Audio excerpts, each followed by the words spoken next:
So David Cameron has made his feelings clear in a last-minute statement tonight. He said allowing gay people to marry would make our society stronger. MPs are voting now on whether to allow same-sex marriage in England and Wales. The bill is likely to pass with a large majority thanks to Labour and Liberal Democrat support. But more than 100 of Mr Cameron's own MPs could well vote against it, raising the prospect of a deep split in the Conservative Party.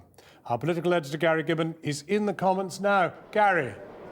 Well, as you say, the eyes are really on the Conservative MPs in this vote. A very small number in Labour and Lib Dems voting against the line there.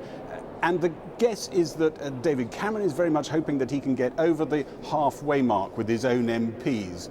Pretty interesting that he should be aiming so low, you might think, but it's that serious. The split is that vast, and the rebels are desperately hoping that they can get over that critical mark, 152 MPs. The signs at the moment are that the rebels won't quite get there, but they will have a very sizable show of support at the end of the vote that's happening right now. And David Cameron, who entered this entire process pushing gay marriage in the hope that, amongst other things, it would buff up his moderniser credentials, must be hoping that the voters see that and don't just see a divided party.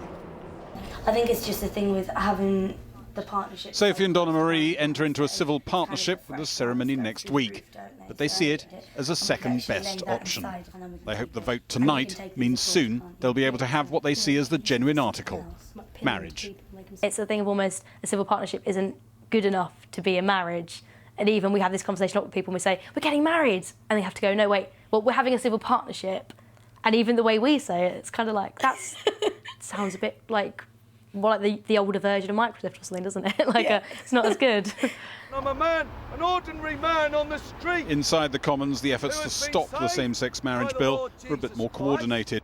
There are many major issues this country needs to deal with. This is an irrelevance, and it should not be pursued through the House. Who are we, this government or this country, to redefine the term marriage that has meant one man and one woman across cultures, across ages, across geographical boundaries? Well, over 100 Tory MPs have said they'll oppose gay marriage. Not enough to defeat it this evening, but enough to make trouble as it goes through Parliament. And potentially enough to mean the Conservative Party in the Commons is split down the middle. What, I ask, is the Conservative Party for? Indeed, we are alienating people who have voted for us for all their lives, leaving them with no one to vote for. I have 5 children. If any of my children thought that I was actually going to oppose this bill, they'd think I was bonkers. People under 40, the vast majority of people under 40, I'm afraid, support this bill. The Lord looked kindly. Yesterday, the new Archbishop of Canterbury repeated the Church of England's opposition to gay marriage. In the debate, opponents of same-sex marriage predicted the protections exempting the Church from conducting gay marriage ceremonies would be unpicked by legal challenges. Marriage, the bill's opponents said, was about procreating, not just a badge of love. David Cameron met the US Vice President Joe Biden. Number 10 believes Republicans lost the race for the White House last autumn in part because they were the wrong side of modern values. David Cameron was asked why he hadn't been speaking up for gay marriage in the run-up to the vote. Some would say you've kept quiet over this for days. Why speak out now, an hour or so before the vote? I've been very vocal in support of this. I said that I thought marriage is a great institution and it should be there for people who are gay as well as people who aren't. That's why I've pioneered this change. I think it's important for our country, important for our society. Yes, it's about equality, but it's also about a stronger society. We're not in the Stone Ages anymore. Things do need to change, and I think he's the guy to make it change, and hopefully he will. Yeah, we hope so.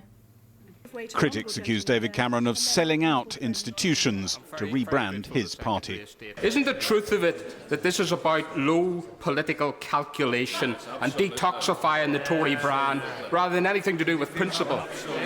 We are doing this very clearly as an important part of the way that we can make this country a fairer place to live. And we've decided that if it does get passed, when it gets passed on our next anniversary, we will up to a full marriage, and we'll get to maybe have another great dress.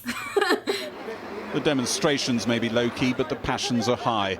Opponents feel David Cameron is steamrolling through a massive change that he never put to the voters. But tonight, with Labour and Lib Dem support, it passes its first hurdle to becoming law. We want equality. When do we want it? Now!